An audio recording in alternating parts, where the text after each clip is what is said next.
Hello everyone, আজকে কিন্তু আমাদের অনেক আনন্দের একটা মুহূর্ত। তো আমরা আজকে একটা আমাদের শখ পূরণের দিন। শখ অনেক দিনের ইচ্ছে ছিল, আমাদের গাড়িটা অনেক পুরানো, প্রায় 14 বছরের পুরানো ছিল। তো আজকে সেই পুরানো গাড়ি চেঞ্জ করে কিন্তু আজকে আমরা নতুন গাড়ি কিনতে যাব। তো তোমরা অবশ্যই আমার ভিডিওটা দেখতে থেকো। আমরা সেখানে গিয়ে কী কী করলাম, কী কী কিনলাম, কী কিনলাম সেই সব তোমাদের আপডেটে শেয়ার করব। চলো, আমরা বেরিয়ে পড়েছি এখন টাটা।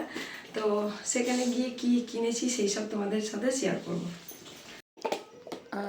বাড়ি থেকে বেরিয়ে গেছিলাম প্রায় 8:30 পৌনে 9টার মধ্যে, কারণ গাড়ি কেনার সময় অনেকটাই ঝামেলা থাকে, অনেক জায়গায় সই করা থাকে। তারপর যেহেতু আমরা ফাইন্যান্সে নিচ্ছি, বাজাজ ফাইন্যান্সে, মানে ইএমআইতে নেব, তো সেই হিসাবে অনেক কিন্তু ঝামেলা থাকে। তাই সকাল সকাল তোমার দাদাবু বললো তো তোমরা সকাল সকাল বেরিয়ে পড়ো।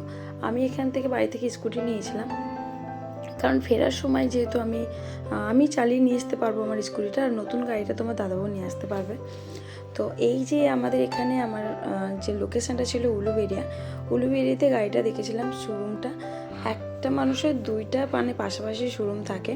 তো আমি এখানে দেখলাম প্রচুর গাড়ি। আমাদের যে লোকালয়ে আমরা মনে করো আমরা ধরতে পারো আমরা গ্রাম্য একটা, তো এত গাড়ি সত্যি বলতে আমি প্রথম দেখছি।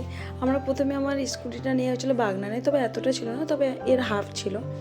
তো এখানে একটা যে শোরুমটা দেখতে পাচ্ছ টিনের চাল, এটাতে বেশি। আর একটা যেটা কাঁচের দেওয়া, যেটা গ্লাসের দোকানটা, ওনাদেরই শুধু মাঝখানে রোড বরাবর অনেকগুলো গাড়ি দেখলাম, ঘুরলাম। কিন্তু একটা প্রবলেম কি, তোমার দাদা আবার ডিস্ক ব্রেক পারে না, উনি অভ্যস্ত নয়। ডিস্ক ব্রেক একটাই প্রবলেম হচ্ছে যে ডিস্ক ব্রেকে হুট করে যদি আমি ব্রেক চাপি, তখন ব্যাক সাইডের চাকাটা উল্টে যাওয়ার সম্ভাবনা, তার ফলে দুর্ঘটনা ঘটে যাওয়ার সম্ভাবনা। সেই জন্য আমরা কিন্তু ডিস্ক ব্রেক পছন্দ করেছিলাম। তারপর বললাম দেখো আমি তো অভ্যস্ত নই, তো এই দোকানটা ছেড়েই আবার চলে আসে আর একটা শোরুমে। এটা হচ্ছে পোপার, হচ্ছে একটু শহর টাইপের, এটা হচ্ছে উলবেড়িয়া, তবে এখানে দামটা একটু বেশি। আর একটা যেটা আমাদের গ্রাম্য, আমার গ্রামের পাশেই দোকান, কিন্তু অনেকটা বড় শোরুম, দুটো শোরুম তাদের একটা মালিকের, আরও বাইরে নাকি আছে। তো সেখানে দামটা কিন্তু অনেকটা কম, প্রায় 8 থেকে 5,000 ডিফারেন্স লাগছে।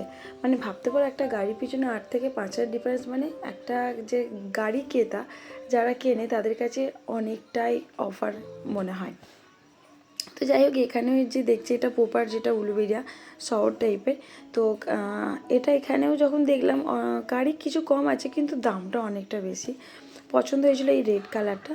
তো রেড কালারটা হচ্ছে ডিস্ক ব্রেক ছিল, যেটা আমাদের পক্ষে একদম নেওয়াটা পসিবল হচ্ছিলো না। তাই আবার সেই গ্রামের পাশাপাশি যেটা দোকানটা আছে, ওই দিকে একটা যে টিনের চাল লাল মতো দেখতে পাচ্ছ, এটা একটা, এখানে এসে আর একটা চয়েস করি। তবে এখানেও দেখলাম সেম কেস, রেড কালার যেটা আছে সেটা হচ্ছে দাম কম, কিন্তু প্রায় 5 থেকে 8,000 টাকার ডিফারেন্স ছিল। তো এখানে ডিস্ক ব্রেক রেড কালার আসছে। আমার রেড ব্ল্যাকটা যেটা ছিল সেটা কিন্তু আমার বেশি পছন্দ ছিল। দেখতে পাচ্ছ গাড়ির কোয়ান্টিটি কতটা বেশি। তো এখানেই লাস্ট পর্যন্ত, প্রথমে যেখানে ঢুকেছিলাম এখানেই লাস্ট পর্যন্ত ফিরে আসি। তো এই বাইকটা দেখছিলাম অনেকটা দাম, 1,80,000 এরকম বলছিল। তো জাস্ট আমি দেখছিলাম ঘুরে ঘুরে কীরকম কার কীরকম রেঞ্জের। শেষমেশ কিন্তু তোমার দাদাবাবুর এইটা ডার্ক ব্লু, এটা ব্ল্যাক না, ডার্ক ব্লুতে পছন্দ হয়। তো আমি একটু পোজ নিচ্ছিলাম। তো যাই হোক, আমি এই গাড়িটাও চালাতে পারি। তো এটা হচ্ছে যেহেতু ডিস্ক ব্রেক না, বললো দেখো আমি যে গাড়ি নেব তুমিও তো চালাতে পারবে, আমার শখের ওপরে। কখনো আমাদের গ্রামের বাড়িতে চড়ি না, দেখো এখনও কিন্তু গ্রামে এক একটা মানুষ আছে, বউ মানুষ গাড়ি চালাবে, তা আবার ছেলেদের। তো স্কুটি চালালে ঠিক আছে, তবু ছেলেদের গাড়ি আমি চালাই না, তবে হাইওয়েতে আমি চালাতে পারি, তোমার দাদাও পেছনে থাকে। তো যাই হোক, এই রকম হাইওয়েতে ছেলেদের জেন্টস গাড়ি চালানো তোমাদের অবশ্যই নেক্সট টাইম ভিডিও শেয়ার করব। তো শেষমেশ ওখানে কাউন্টারে ক্যাশ দিয়ে, তারপর কিছুটা আমরা ফোনপে থেকে করেছিলাম, যেহেতু আমাদের হাতে ক্যাশটা খুব কম ছিল। তো তারপর সিগনেচার করে এসেই এখানে গাড়িটা আমাদের ফাইনাল হয়ে যায়। তারপর এখানে কিন্তু গাড়ি নেওয়ার পর ওরা আবার গ্যারেজে নিয়ে গিয়ে গার্ড, তারপরে সিটের বেল্ট, এগুলো সব অফার ছিল, তো এগুলো লাগাতে দেয়, ধুয়ে ওয়াশ করিয়ে দেবে। তো আমাদের গাড়ির সাথে অফার ছিল 2 লিটার তেল, তারপরে সিট গার্ড, আর হচ্ছে গাড়ির উপর যে লোহার রডগুলো থাকে ওগুলো অফার ছিল। আর একটা হচ্ছে তোমাদের নেক্সট পার্টে দেখতে পাবে, আর একটা আমরা পেয়েছিলাম হেলমেট, তা এই যে হেলমেটটা পেয়েছিলাম। আর একটা হচ্ছে গাড়ি কভার, যেগুলো বর্ষাতি যেগুলো বলে, গাড়ির বর্ষাতি বলতে পারো। আর একটা পেয়েছিলাম ট্রলি ব্যাগ। তো ভালোই অফার ছিল। তো এই সব দোকানদারের মানুষগুলোর ব্যবহার খুবই ভালো ছিল। আর এখানেও গাড়ি নিয়ে আমরা খুব, সত্যি বলতে খুব হ্যাপি ছিলাম, কারণ অনেক কিছু অফার ছিল। আমরা যা কিছু আমাদের জিজ্ঞাসা করা ছিল খুব ভালোভাবে ওনারা কিন্তু সাজেস্ট করছিল কোনটার পর কোনটা নিলে কী হলে কি, মানে খুব ইজিলি বোঝাচ্ছিল। যাই হোক, তো বিজনেস যারা করে তাদের কাস্টমারদের সুন্দর করে বোঝালেই তবে না বিক্রি হবে। তো এটা হচ্ছে বিজনেসের একটা পার্ট বলতে পারো। তো এই যে আমি হেলমেট নিয়ে বেরিয়ে পড়লাম। এই একটা দোকান, সামনে কিন্তু আর একটা দোকান। আমি এখান থেকে হেলমেট চয়েস করছিলাম। ওই রেড কালার যেটা দেখতে পাচ্ছ ওইদিকে তোমার দাদাবাবু ছিল। আর এই যে এই দাদা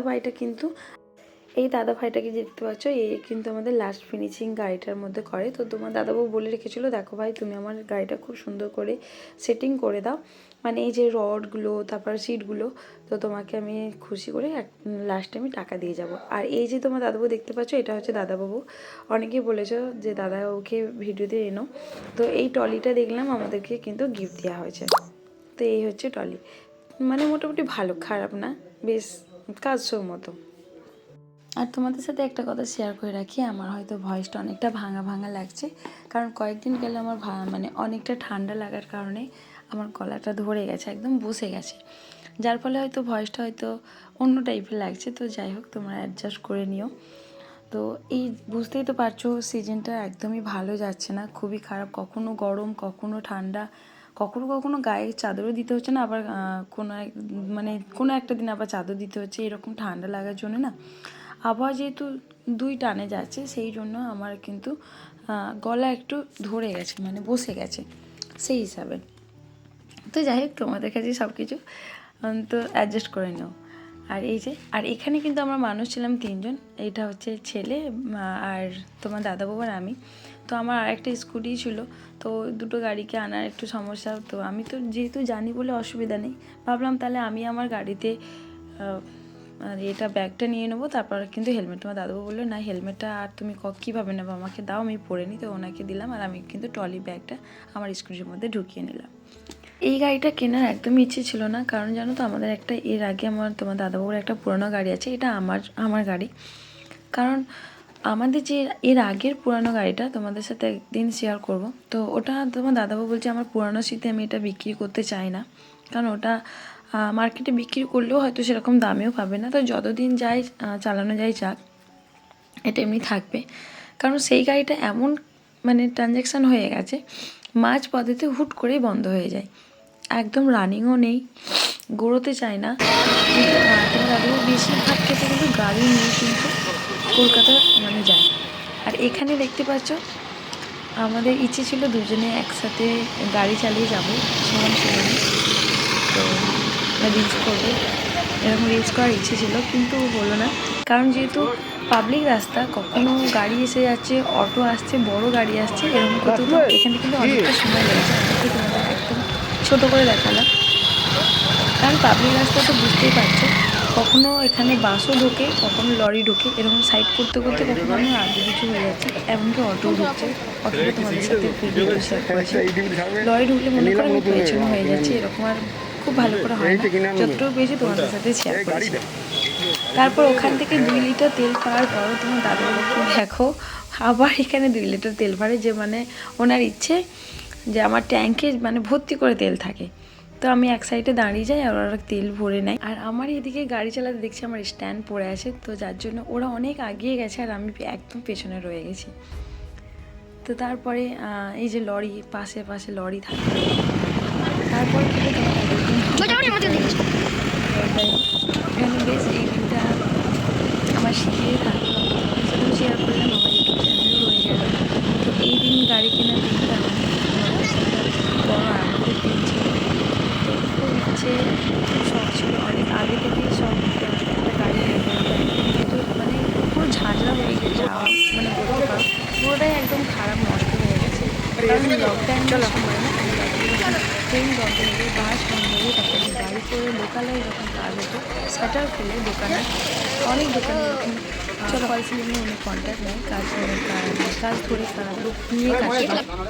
তো অনেক ক্ষেত্রে কী হয়, লকডাউনের সময় ওই গাড়ি করে এলাকায় কিছু দূর হয়তো গাড়ি করে যেতে পারবে, তো সেখানে ট্রেনেও রাস্তা আছে। তো ট্রেন যেহেতু বন্ধ, গাড়ি যেহেতু বন্ধ, সেই জন্য নিজের পার্সোনাল গাড়ি করেই লেবার নিয়ে চলে যেত। তো আগের পুরানো গাড়ি আমাদের অনেক সাথ দিয়েছে, আর একদম মানে নষ্ট হয়ে গেছে। এখনও পর্যন্ত উনি কলকাতায় গাড়ি নিয়েই কিন্তু কাজে যায়। তো যাই হোক, ফাইনালি ওখান থেকে চলে এসে কিন্তু আমরা দেখলে মিষ্টি কিনে নিলাম, কারণ অনেকেই জানে আমরা 1 সপ্তাহ আগে থেকে গাড়িটা নেব বলে নেওয়া হচ্ছিল না, একটু ঝামেলার মধ্যে। তো অনেকেই কম বেশি জানে যে আমাদের নতুন গাড়ি নেওয়া হবে। তো সবার মান অভিমান থাকে না, তুমি গাড়ি নিয়েছো, গাড়ি নেবে, মিষ্টি খাওয়াবে, তো সেই হিসাবে কিছু মিষ্টি নিই, মায়েদের জন্য কিছু নিই। তো তারপর বাড়িতে এসে নাকি অনেকবার দেখি একটা যে বৌদিভাই আমার একটা মানে উনি আমার ঘর মুছে দেয়, তো উনি আমাকে এই কাজটা করে আমাকে প্রচুর হেল্প করে। তো উনি অনেকবার ঘুরে গেছে, তো আমাদের নতুন গাড়ি দেখে উনি ছুটে আসে, আমার পাশের বাড়িতেই থাকেন উনি। তো আবার আসছে, তো আমি তাড়াহুড়ো করে জাস্ট বোরখাটা খুলেই আমি ঝাড়ু দিয়ে নিই, ঝাড়ু দিয়ে ওই বৌদিভাইটা আমার মুছে দেয়। তারপরে কিন্তু গোসল করে নিই, আমি গোসল করেই আর ওদেরকে আমি প্রথমে মিষ্টিগুলো দিই। ওদের ছেলে মেয়েগুলো ওনার খুব গরিব মানুষ, তো প্রথম ওনাদের থেকে শুরু করলাম। আর আমার ইচ্ছে ছিল যে আমার যেদিনকে গাড়ি কেনা হবে আমি মানে আল্লাহর কাছে আমি 2 রাকাত নফল নামাজ পড়বো। আমাদের ধর্মীয়তা আছে যে কোনো কিছু হলে রোজা রাখা, এটা একটা সদকা টাইপের মান্যত যেটাকে বলা হয়। তো রোজা রাখবো, কেউ বলে 2 রাকাত নামাজ পড়বো, তাই আমি 2 রাকাত নামাজও আদায় করেছিলাম। যেহেতু আমার অনেক দিনের মানে অনেক দিন বলতে কি, গাড়িটাকে যখন শুনতাম তোমার দাদাবাবুর কাছে, গাড়িটা আর চলছে না, গাড়িটা একদম নষ্ট হয়ে গেছে, গাড়িটা আর এগোচ্ছে না, এরকম যখন বলতো না, তখন খুব মন খারাপ হতো। ভাবতাম ছেলেরা হোস্টেলে পড়ে, কিভাবে করব, এত বাড়ির খরচ, তার উপরে মানে থাকে না, লকডাউনের পর থেকে মানুষের কাজের গতিও খুব কম, রেট কম কিন্তু কাজ আছে, এরকম একটা ব্যাপার হয়ে থাকে। তো তখন আমার মনে কষ্ট হতো, কিভাবে কিনবো, এই গাড়িটা তো অনেক দিন হলো, এটা তো পাল্টাতেই হবে। তো আমি আল্লাহর কাছে নিয়ত করেছিলাম, মানে ইচ্ছে করে আল্লাহকে আমি বলেছিলাম যে তুমি যেদিন আমার গাড়ি একটা নতুন এসে যাবে, আমি তোমার কাছে খুশি হয়ে 2 রাকাত নামাজ পড়বো। তো সেই 2 রাকাত নামাজ পড়ি, বাচ্চাদেরকেও আমি, গরিব মানুষদেরকেও মিষ্টি বিলাই। আর তার সাথে কিন্তু আমি দেখছি মসজিদ, আমাদের যে মসজিদ, ওখানে কিছু ধর্মীয় মানুষ ধর্মীয় কাজের জন্য আসে। তো আমি আরও খুশিতে ওনাদেরও আমি নিমন্ত্রণ করি আমার বাড়িতে। তো ওনাদের জন্য আমি রান্নাও করেছিলাম, আর এতগুলো রান্না মিনিমাম আমার বাড়িতে 12 জনের মতো খেয়েছে। এত রান্না আমি একটা হাঁড়ি ভাত গ্যাসে করেছি, আর একটা হাঁড়ি ভাত আমি কিন্তু উনানে করেছি, 2টা হাঁড়ির ভাত আমি করেছিলাম।